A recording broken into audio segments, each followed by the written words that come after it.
할렐루야. 우리 교회 계신 분들 인사합니다. 사랑합니다. 축복합니다.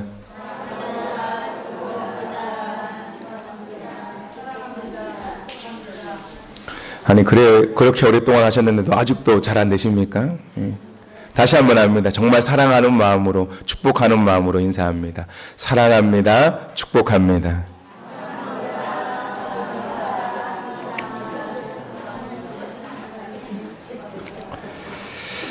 세계 여러 나라마다 그 나라 사람들의 특징이 있다라고 이야기를 하죠. 언젠가 라이프라라는 그런 잡지에서 이런 글을 본 적이 있습니다.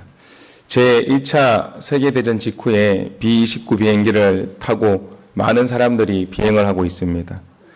그러다 갑자기 이 비행기의 엔진이 고장이 나게 되었고, 그래서 기장은 모든 사람들을 향해서 뛰어내리라 라고 말합니다. 하지만 그 누구도 무서워서 뛰어내리려 하지 않지요. 그러자 할 수 없이 기장이 한 사람 한 사람에게 명령을 내립니다. 먼저 독일 사람들에게는 이렇게 얘기를 하죠. 히틀러의 명령이요, 뛰어내리시오. 그랬더니 독일 사람이 하이 히틀러 하면서 그 비행기에서 탁 뛰어내립니다. 옆에 있는 일본 사람에게는 이렇게 얘기를 합니다. 천황폐하의 명령이요, 뛰어내리시오. 그랬더니 so desu ka 하고 뛰어내리죠. 다음 프랑스 사람에게는 이렇게 이야기를 합니다. 어떻소? 낙하산을 메고 뛰어내리는 폼이 예술적이지 않소 했더니 프랑스 사람이 두말하지 않고 뛰어내립니다. 그 옆에 미국 사람이 있는데 미국 사람에게는 다 뛰어내렸는데 민주주의적으로 볼 때 당신도 뛰어내려야 되지 않겠소 했더니 미국 사람도 뛰어내렸습니다. 그렇게 다 뛰어내리고 보니 마지막에 한 사람이 남았는데 한국 사람이 남았습니다. 도대체 뭐라고 이 사람한테는 얘기를 해야 될까라고 한참을 고민하다가 기장이 뭐라고 얘기했을 것 같습니까? 혹시 생각이 나십니까? 이렇게 얘기를 했습니다. 당신 지금 뛰어내리면 공짜요. 그랬더니 두말하지 않고 뛰어내렸다고 합니다.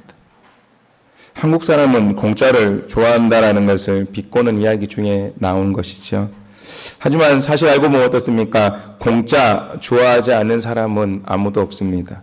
혹시 여러분들 중에 나는 공짜가 싫다라고 생각하시는 분은 힘차게 발을 들어주시길 바랍니다. 아무도 안 계시지요? 다 공짜 좋아합니다. 세상 모든 사람들이 공짜를 좋아하죠. 아니 정확하게 말하면 우리는 모두 공짜 인생을 살고 있습니다. 왠 줄 아십니까? 하나님께서 주신 모든 것이 다 공짜이기 때문입니다. 자연도, 내 부모도, 내 몸도, 가정도, 지식도, 직업도, 기술도, 학업도, 건강도, 돈도, 생명도 다 공짜로 주신 것입니다. 그래서 성경은 그것을 가리켜서 은혜다라고 얘기를 하죠. 에베소서 2장 8절에 이렇게 되어 있습니다. 너희는 그 은혜에 의하여 믿음으로 말미암아 구원을 받았으니 이것은 너희에게서 난 것이 아니요 하나님의 선물이라. 구원까지도 어떻습니까? 하나님께서 공짜로 주신 은혜의 선물인 줄 믿으시길 바랍니다. 이렇게 모든 것이 다 공짜이지만 또 엄밀한 의미에서 보면 다 공짜가 아닙니다. 자녀로 태어나는 것은 공짜이지만 자녀답게 사는 것은 공짜가 아닙니다. 은혜 받는 것은 공짜이지만 은혜를 갖고 사는 것은 공짜가 아닙니다. 건강하게 태어나는 것은 공짜이지만 그 건강을 지키는 것은 공짜가 아니지요. 좋은 머리를 가지고 태어나는 것은 공짜입니다. 그러나 열심히 공부하는 것은 공짜가 아니지요. 천국에 들어가는 것은 공짜입니다. 그러나 천국 백성답게 사는 것은 공짜가 아닙니다. 가나안 땅에 들어가는 것은 공짜이죠. 그러나 40년의 광야를 돌고 도는 것은 공짜가 아닙니다. 사람은 누구나 은혜를 받고 살지만 그 은혜를 은혜되게 하기 위해서는 훈련이 필요하다라는 것을 깨달으시길 바랍니다. 할렐루야. 지난주에도 말씀드렸습니다. 아멘 하는 것도 훈련입니다. 아멘이십니까? 그렇습니다. 사람은 누구나 다 은혜로 태어나지만 그 사람이 인물이 되기 위해서는 훈련이 필요합니다. 우리는 모두 예수님의 제자로 부름받았지만 예수님의 제자답게 살기 위해서는 훈련이 필요합니다. 우리가 은혜 가운데 강하게 살기 위해서는 훈련이 필요하다라는 것을 믿으시길 바랍니다. 사랑하는 성도 여러분, 하나님께서는 훈련받은 자를 쓰십니다. 따라서 합니다. 훈련받은 자를 쓰신다. 하나님께서는 훈련받은 자만 쓰십니다. 그 사실 알고 계십니까? 성경과 역사에서 하나님의 쓰임을 받은 모든 사람들은 강한 훈련을 받았던 사람들입니다. 지난주에도 잠시 말씀드렸습니다. 아브라함은 25년 동안 아들을 기다리는 기다림의 훈련을 받았고, 이삭은 적들에게 둘러싸여 인내의 훈련을 받았고, 야곱은 20년 하란에서 고된 인생의 훈련을 받았습니다. 요셉은 팔리고 감옥에 gat히면서 오래 참고 용서하는 훈련을 받았습니다. 모세는 호렙산에서 40년, 광야 40년의 훈련을 받았고, 다윗은 20년간 사울에게 쫓겨다니는 훈련을 받았습니다. 엘리야는 3년 6개월 기근 속에서 바알과 싸우는 훈련을 받았고, 다니엘은 사자굴에 들어가는 훈련을 받았습니다. 구약성에 나오는 어떤 인물이 훈련 없이 강한 사람이 되었습니까? 신약에 나오는 사람들은 또 어떻습니까? 예수님의 제자들 그냥 제자가 되었습니까? 배와 그물을 버리고 3년간 예수님을 따라다니며 배웠을 뿐만 아니라 오순절 이후에 성령의 능력으로 모진 고난과 싸우며 위대한 교회의 사도들이 되었습니다. 사도 바울 어떻습니까? 그냥 되었습니까? 다메섹으로 가다가 예수님을 만난 이후에 13년을 광야에서 기도하고 예루살렘에 올라와 선교를 시작한 이후에 주 64년 로마에서 순교할 때까지 20여년간 수많은 환난과 고난을 통과하며 영적 훈련을 받아서 마침내 위대한 사도가 된 줄 믿으시길 바랍니다. 언제나 선생이 선생을 만들고 제자가 제자를 낳게 되어 있습니다. 자기 자신이 강한 영적 훈련으로 주님의 제자가 된 사도 바울은 그를 따르는 제자들에게도 강한 훈련을 요구했습니다. 지난 주일 우리가 살펴봤던 디모데에게 뭐라고 얘기를 합니까? 디모데후서 2장 말씀에 보면 2장 1절부터 4절까지 이렇게 되어 있지요. 내 아들아, 그러므로 너는 그리스도 예수에 있는 은혜 가운데서 강하고 또 내가 많은 증인 앞에서 내게 들은 바를 충성된 사람들에게 부탁하라. 그들이 또 다른 사람들을 가르칠 수 있으리라. 너는 그리스도 예수의 좋은 병사로 나와 함께 고난을 받으라. 병사로 복무하는 자는 자기 생활에 얽매이는 자가 하나도 없나니 이는 병사로 모집한 자를 기쁘게 하려 함이라라고. 훈련을 받아본 사람만이 훈련을 시킬 수가 있고 강한 사람만이 다른 사람을 훈련시킬 수가 있습니다.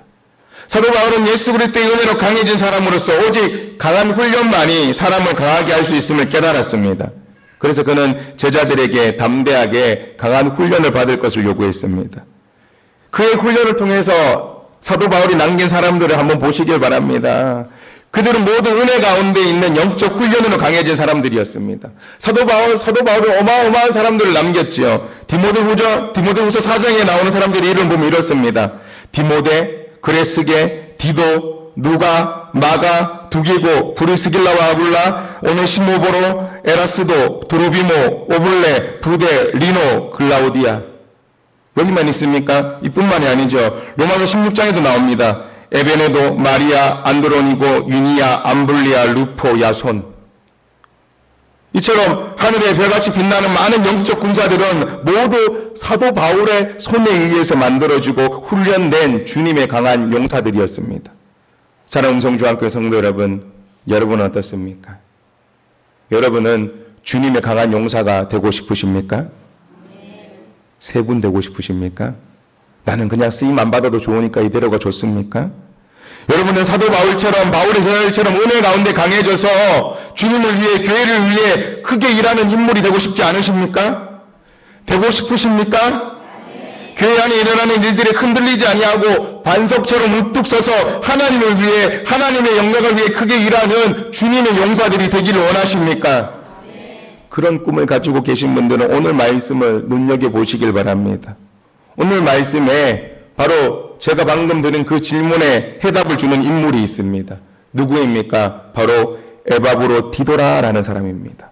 오늘 본문 25절 말씀 우리 함께 읽겠습니다. 시작! 그러나 에바브로디도를 너희에게 보내는 것이 필요한 줄로 생각하노니 그는 나의 형제요 함께 수고하고 함께 군사된 자요 너희 사자로 내가 쓸 것을 돕는 자라. 아멘. 오늘 이 말씀에 나오는 에바브로디도 어떤 사람입니까? 에바브로디도는 빌립보 교회를 담임하고 있는 목회자였습니다. 빌립보 교회는 사도행전 16장에서 사도 바울이 마게도냐 지방에 세운 유럽 최초의 교회였지요. 처음 그곳에서 루디오와 함께 복음을 전하다가 사도 바울이 다른 지역으로 떠나가게 되자 그 교회를 바울의 제자 중에 한 사람인 에바브로디도에게 맡기게 됩니다. 그리고 이 에바브로디도가 빌립보 교회를 목회할 때 사도 바울은 로마의 감옥에 갇히게 되지요. 일평생 고난 속에 살아온 늙은 사도의 몸이 약해지고 죽음의 그늘이 서서히 그에게 다가왔습니다. 그러자 이 에바브로디도는 자신의 스승의 고난을 염려하면서 교인들과 더불어 매일매일 기도하고 온 교우들은 정성 어린 성교헌금을 모아서 에바브로디도에게 그것을 주며 사도 바울에게 찾아가라라고 얘기를 합니다. 그래서 에바브로디도가 몇 달 동안 배를 타고 로마에 도착을 하지요. 그리고 사도 바울을 만나고 성도들이 모아놓은 그 헌금을 사도 바울에게 전해줬습니다. 그런데 그 길이 너무나 힘들고 어려워서 그 여행 때문에 그만 에바브로디도가 병이 나서 힘들게 되었습니다. 오늘 본문 27절에 이렇게 되어 있지요. 그가 병들어 죽게 되었다라고 되어 있습니다. 에바브로디도가 로마에 도착해서 사도 바울을 만났는데 만나자마자 병이 났습니다. 그것도 가벼운 병이 아니지요. 병들어 죽게 되었다라고, 죽을지도 모르는 병이었습니다. 아마 그가 고생했던 병은 풍토병이 아닐까라고 추측을 합니다. 풍토병은 어떻습니까? 낯선 지역으로 이주할 때 새로운 환경에 적응하지 못해서 생기는 병이지요. 사람이 오래 살던 곳을 떠나 낯선 곳으로 가면 적응하는 과정에서 병이 날 수가 있습니다. 아마 에바브로디도가 이 병에 걸렸던 것 같습니다. 그런데 그 병의 수준이 어떻습니까? 심각한 수준입니다. 죽을지도 모르는 그런 상황입니다. 이렇게 되자 사도 바울은 에바브로디도를 시기하고 다른 제자를 빌립보 교회에 보내지 않을 수가 없었습니다. 그래서 에바브로디도 대신 보냈던 사람이 누구입니까? 디모데였습니다. 빌립보서 2장 19절에 이렇게 되어 있습니다. 내가 디모데를 속히 너희에게 보낸다라고 되어 있습니다. 저는 이 말씀을 읽으면서 목회자로서 사도 바울이 너무나도 부러웠습니다. 왜냐하면 사도 바울에게는 언제나 쓸만한 사람들이 주위에 많았다라는 것이죠. 지금 어떻습니까? 빌립보 교회를 담임하고 있는 에바브로디도가 자신을 만나러 왔다가 병들어 죽게 되었습니다. 그러면 빌립보 교회는 어떻습니까? 담임하는 목회자가 없지요. 그러면 어떻게 됩니까? 교회가 온전히 설 수 없으니까 곁에 있는 디모데를 불러서 이야기를 합니다. 아들 디모데야, 내가 빨리 빌립보 교회로 가야겠다. 거기서 에바브로디도를 대신해서 목회를 하라라고 보냅니다. 얼마나 부럽습니까? 에바브로디도가 아프면 디모데를 보내고, 디모데가 아프면 디도를 보내고, 디도에게 문제가 생기면 에라스도를 보내고, 사도 바울은 마치 수많은 유능한 선수들을 거느린 스포츠 구단주처럼 필요할 때마다 사람을 차출한 그런 훈련된 제자들을 곁에 두고 있었습니다. 그러니 얼마나 부러운 사람입니까? 목회를 하면서 목회자로서 겪는 어려움이 있다면 사람이 없다라는 것입니다. 이번 성령학교를 준비하면서도 사람이 없습니다. 물론 교인은 있습니다. 주일날 예배드리러 오는 성도는 있습니다. 그러나 막상 하나님의 일을 위해서 필요한 사람들을 찾아보면 주위에 사람이 없습니다. 에바브로디도가 병이 나서 아파서 사역을 못하게 되었을 때 누가 그를 대신할 수 있는가 하고 돌아보면 사람이 없습니다. 교회는 나오고 예배는 드리는데 하나님을 위하여 쓸만한 사람이 많지 않습니다. 왜 그렇습니까? 훈련되지 않아서 그렇습니다. 사람이 없어서가 아닙니다. 인물이 없어서가 아닙니다. 훈련을 받지 않아서 그렇다라는 사실이지요. 성도도 있고 예배자도 있지만 에바브로디도가 아플 때 대신 일해줄 수 있는 사람, 하나님께서 쓸 수 있는 사람이 없다라는 것입니다. 그래서 교회에서 어떻습니까? 해마다 어떤 일이 벌어집니까? 우리는 해마다 연말이 되면 우리 교회 안에서 모태신앙을 많이 발견하게 되지요. 어떤 모태신앙입니까? 모태. 엄마 뱃속에서가 아니고 어떻습니까? 남 못해. 나는 구역장도 못해. 인도자도 못해. 교사도 못해. 헌신도 못해. 봉사도 못해. 못해 신앙. 그것이 발견된다라는 것이죠. 왜 그렇습니까? 왜 직분과 사명을 맡기려고 하면 못하겠다라고 얘기를 합니까? 훈련을 받지 않아서입니다. 훈련을 받지 않아서 잘 모르고 훈련을 받지 않아서 자신이 없기 때문에. 이것은 어떻습니까? 교회에도 책임이 있고 성도에도 책임이 있다는 것입니다. 훈련을 제대로 시키지 못한 교회의 책임도 있고 훈련을 받지 않은 교인도 책임이 있습니다. 제가 음성중앙교회 부임한 이후에 지금까지, 지금도 뭘 하고 있습니까? 훈련하고 있다는 것입니다. 교회는 나오고 예배는 드리는데 하나님 위해서 쓸만한 사람 많지 않기 때문에 훈련하고 있다는 것입니다. 그러므로 교회가 하는 훈련에 참여하시기를 주님의 이름으로 축원합니다. 문제는 여러분에게 있다는 것입니다. 여러분은 얼마나 교회가 하는 훈련에 참여하고 있습니까? 기도하는 훈련에, 말씀 배우는 훈련에, 큐티하는 훈련에, 예배드리는 훈련에 얼마나 참여하고 얼마나 그것을 위해 노력하고 있습니까? 교회에 나오는 것하고 내가 영적인 지도자로 예수 그리스도의 제자로 살아가는 것은 다르다라는 것을, 교회에 출석하는 것하고 하나님께 쓰임받는 것은 다르다라는 것을, 교회에서 직분을 받는 것하고 마귀의 세력을, 사단의 세력을 이기는 것은 다르다라는 것을 우리는 깨달아야 됩니다. 하나님은 모든 사람을 다 사랑하십니다. 그러나 사용하실 때는 어떻습니까? 훈련받은 사람만 사용한다라는 것을 깨달으시길 바랍니다. 여러분, 하나님께 사랑받는 것만 좋아하지 말고 쓰임받으시기를 주님의 이름으로 축원합니다. 교회에 나오는 것에 만족하지 말고 그리스도 예수의 장성한 제자가 되어야 됩니다. 직분 받는데 만족하지 말고 영적으로 강한 용사가 되어야 됩니다. 그러므로 훈련받는 일에 힘쓰시기를 주님의 이름으로 축원합니다. 그렇다면 우리가 어떤 훈련을 받아야 됩니까? 따라서 합니다. 영적 군사로 훈련받아야 된다. 그렇게 군인이 힘이 없으면 어떻게 되겠습니까? 다시 한번 합니다. 영적 군사로 훈련받아야 한다. 사도 바울은 에바브로디도에게 어떤 훈련을 요구하고 있습니까? 오늘 25절 말씀 이렇게 되어 있습니다. 나의 형제와 함께 수고하고 함께 군사된 자라라고 에바브로디도를 소개하고 있지요. 함께 군사된 자다라고. 사도 바울은 에바브로디도를 군사라고 얘기를 합니다. 사도 바울이 좋아했던 말 중에 하나가 바로 이 군사라라는 그런 말입니다.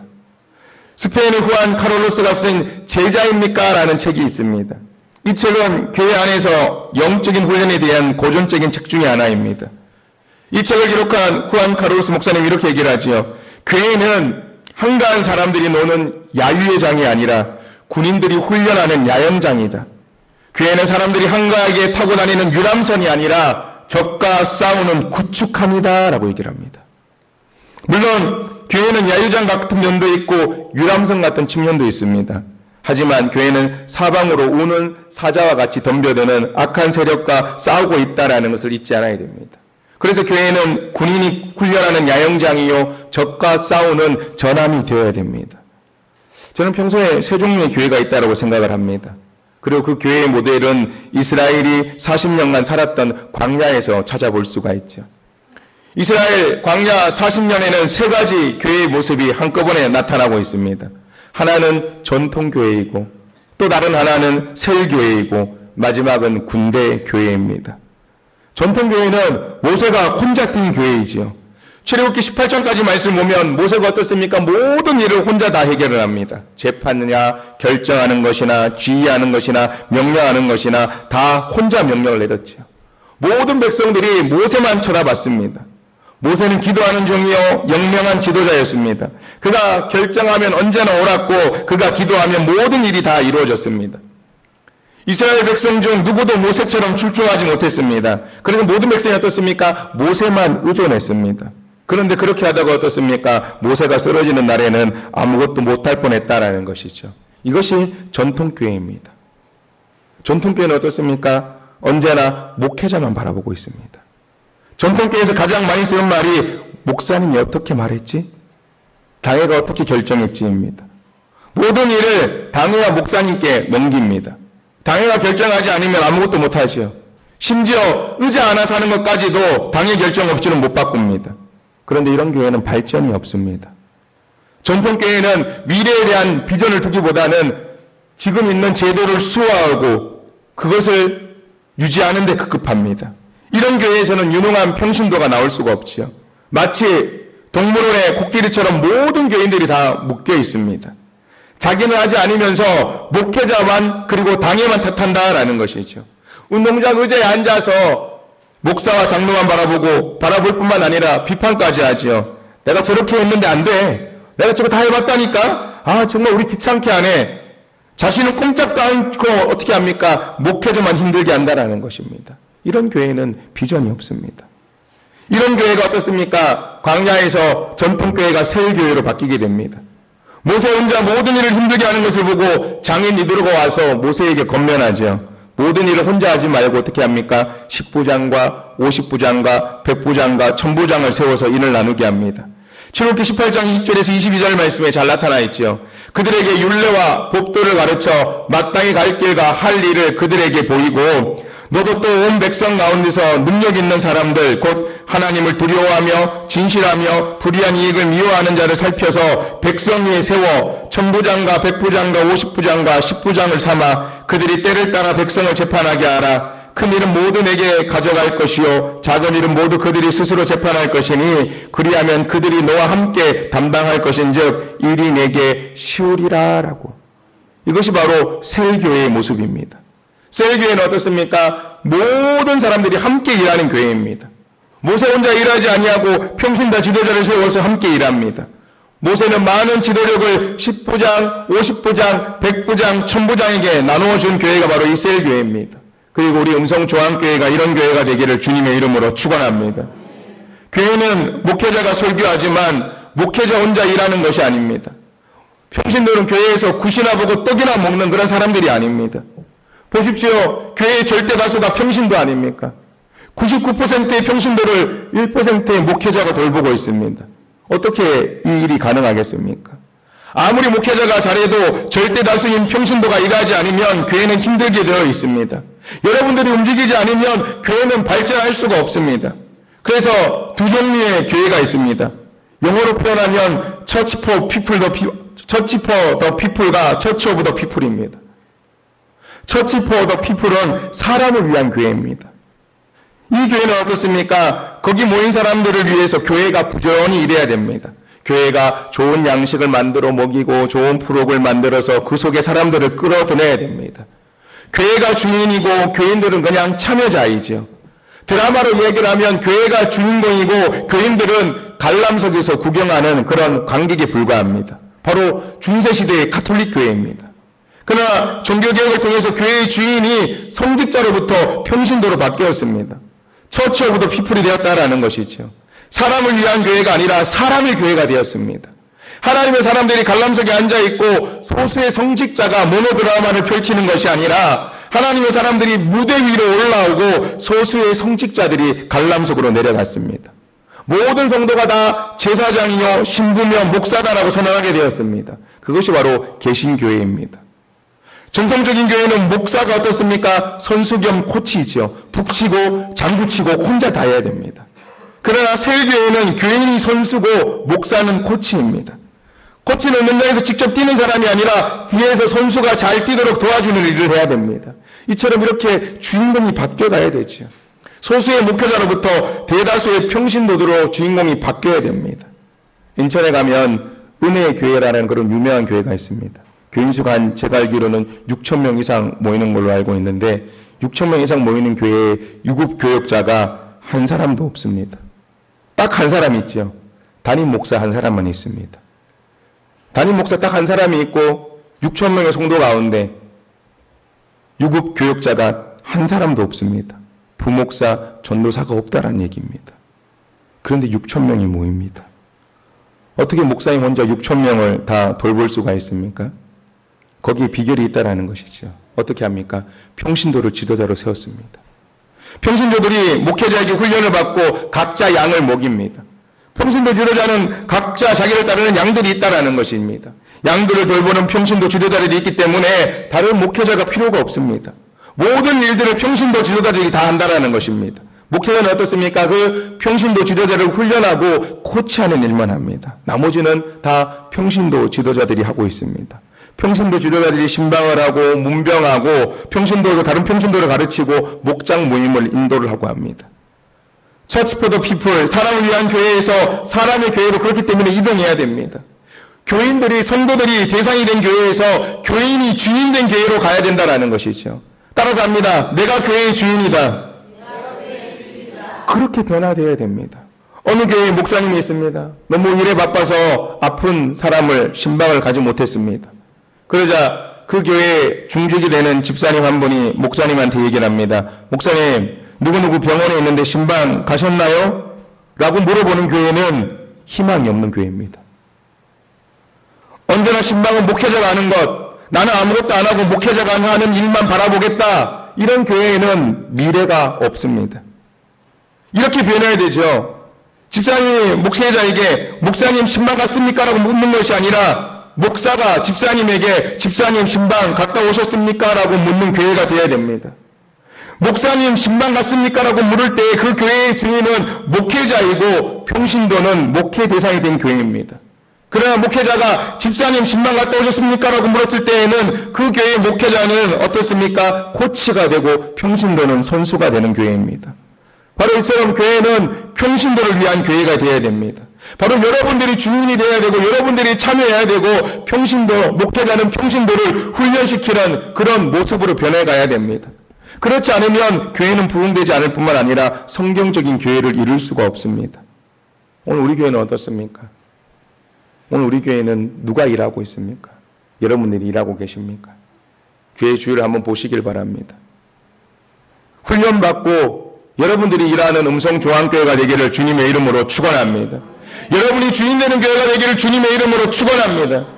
그런데 그것만으로 충분하지 않습니다. 여기에서 한 단계 더 나가야 된다는 것이죠. 그것이 바로 군대가 된 교회입니다.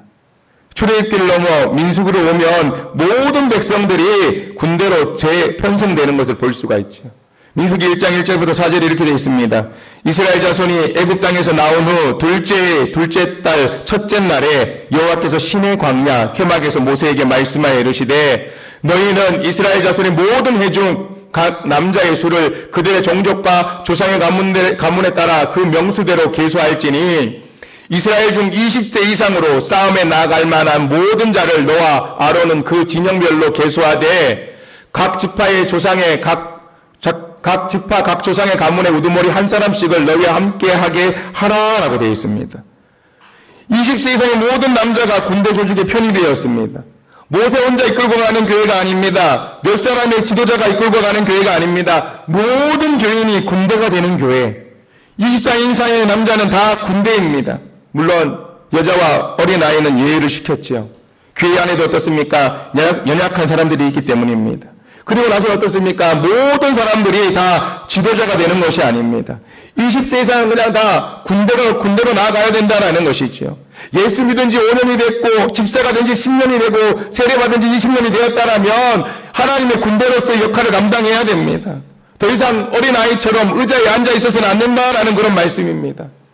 교회에 어려움이 있다고 교회를 비판하고 조금 시험 들고 상처받았다고 교회를 떠나서는 안 됩니다. 그것은 영적 군인이 하는 일이 아니라 영적 어린아이가 하는 일입니다. 영적 아이는 어떻습니까? 감정에 따라 행동하고 영적 군인은 어떻습니까? 사령관의 지시에 따라 움직입니다. 영적 아이는 자기를 먼저 생각하고 영적 군인은 영적인 공동체를 먼저 생각합니다. 영적 아이는 아플 때 어떻습니까? 이상하게 소리를 지르지만 영적 군인은 어떻습니까? 아플 때도 잘 참는다라는 것입니다. 사랑하는 성도 여러분, 오늘 여러분은 어떻습니까? 여러분은 영적 아이입니까? 영적 군인입니까? 음성조항교회 신앙의 연조로 봤을 때 군대로 돼야 될 그런 나이가 되지는 않았습니까?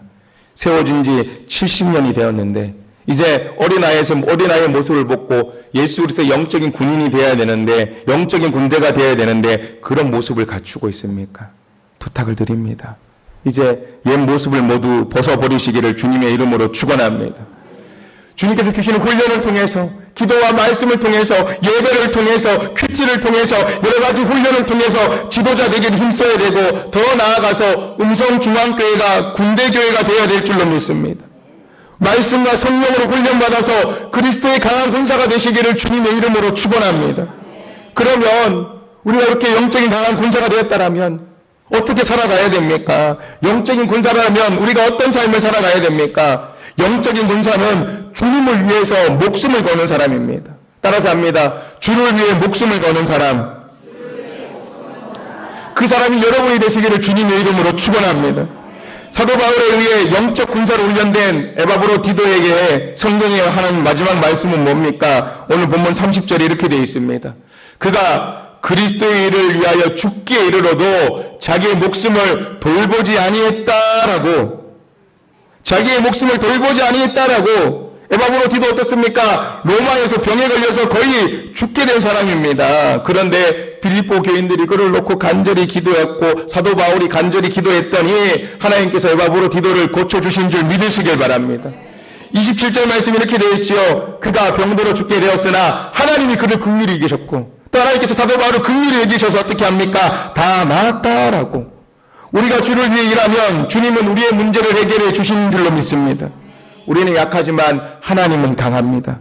우리가 주를 위해서 일하면 하나님께서는 나를 위해서 일하십니다.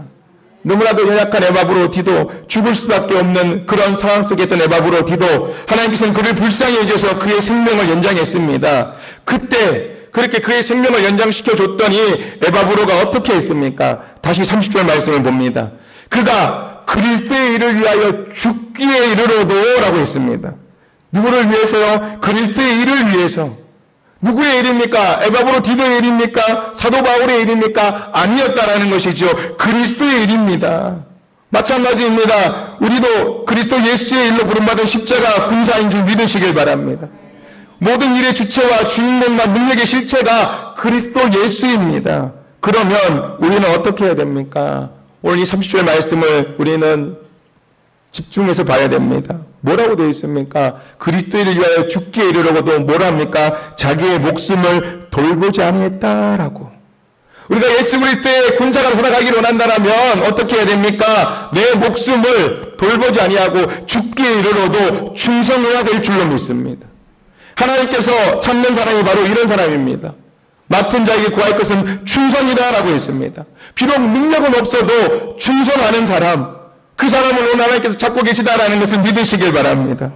여러분 혹시 브리스길라와 아굴라라는 브리스길라와 아굴라라는 사람을 아십니까? 부부지요. 이 두 사람이 어떻게 하나님께 충성한 줄 아십니까? 로마서 16장 4절에 보면 이렇게 되어 있습니다. 그들은 내 목숨을 위하여 자기들의 목까지도 내놓았다라고. 브리스길라와 아굴라의 충성도 어떻습니까? 그리스도 예수를 위해서 자기의 목숨을 돌보지 아니하고 내놓았다라고. 사랑하는 성도 여러분, 여러분 중에 음성중앙교회를 위해서 목이라도 내놓으실 분 계십니까? 내 목숨을 내놓고서라도 내가 죽기에 이르러도 내가 음성중앙교회를 위해서 일하겠다라고 헌신하겠다라고 하시는 분 계십니까? 조금 기분 나쁘면 교회에 안 나오고 조금 시험 들면 교회에 떠나는 것, 그것으로는 안 됩니다. 목을 내놓는 신앙, 그냥 그런 신앙이 아닙니다. 내 목을 내놓는 신앙, 죽기에 이르러서도 내가 예수 그리스도를 위해서 일하겠다라고 결단하는 신앙, 그런 신앙이 필요합니다. 그리고 그런 신앙을 위해서 영적인 훈련을 받아야 될 줄로 믿습니다. 부탁을 드립니다. 2016년 그리스도 예수의 은혜 가운데서 성장하십시오. 기도하는 일에 힘쓰십시오. 말씀 사모하십시오. 예배에 집중하십시오. 내게 주신 직분과 사명 감당하기 위해서 주님의 강한 군사가 되십시오. 진실로 오늘 그리스도를 위해서 죽기에 이르기까지 주신 사명을 감당했던 에바브로디도를 기억하며 은혜 가운데에서 영적인 훈련을 통해 더욱 강한 주님의 사람들이 되시기를 주님의 이름으로 축원합니다. 바로 그래서 하나님께 사용되는 여러분들이 되기를 원합니다. 하나님께 쓰임받는 여러분들이 되기를 원합니다. 그리고 여러분들 통해서 음성중앙교회가 세상 가운데에서 하나님의 능력을 행하고 하나님께 쓰임받는 교회로 우뚝 서 가기를 주님의 이름으로 축원합니다. 기도합니다. 하나님의 계획이 있어서 이곳에 70년 전에 음성중앙교회를 세우셨습니다. 이 음성중앙교회가 온전한 하나님의 교회가 되기를 원합니다. 하나님 은혜 가운데 강한 교회가 되기를 원합니다. 그렇게 하기 위해서 저희들 훈련을 받아야 됩니다. 영적인 군사로 저희들 성장해야 됩니다. 오늘 에바브로디도처럼 죽기에 이르러도 내 생명을 다 내놓고서라도 예수 그리스도의 일을 감당할 수 있는 사람들이 되어야 됩니다. 오늘 나는 어떻습니까? 음성중앙교회를 위해서 내 목을 내어놓을 자신이 있습니까? 예수 그리스도를 위해서 내 생명을 내려놓을 자신이 있습니까? 주님께서는 우리를 위해서 생명을 내려놓으셨습니다. 우리를 위해서 십자가에서 죽으셨는데 오늘 나는 어떻게 살아가고 있는지 바라기는 2016년 저희들 더 은혜 가운데 영적으로 성장하기를 원합니다. 강해지기를 원합니다. 기도의 훈련을 통해서, 말씀의 훈련을 통해서, 예배의 훈련을 통해서, 하나님 훈련을 통해서 강한 군사가 되게 하여 주시옵시고, 그래서 하나님의 사랑받는 것에 만족하는 것이 아니라 하나님께 쓰임받는 하나님의 사람들이 되게 하여 주시옵시고, 하나님의 교회가 되게 하여 주시옵소서. 음성중앙교회가 하나님께 쓰임받는 교회가 되기를 원합니다. 마지막 때에 하나님의 영광을 드러내는 교회가 될 수 있도록 주여 들어 사용하여 주시옵시고, 성령으로 친히 역사하여 주시옵시고, 이 시간 이후에 저희들의 믿음이 변화되게 하여 주시옵소서. 결단하게 하여 주시옵시고, 더 강하게 성장할 수 있도록 인도하여 주시옵소서. 모든 것을 다 견디고 승리의 면류관을 얻는 그날까지 힘차게 앞으로 나아갈 수 있도록 하나님 저희들을 이끌어 주시옵소서. 예수님의 이름으로 기도드리옵나이다. 아멘.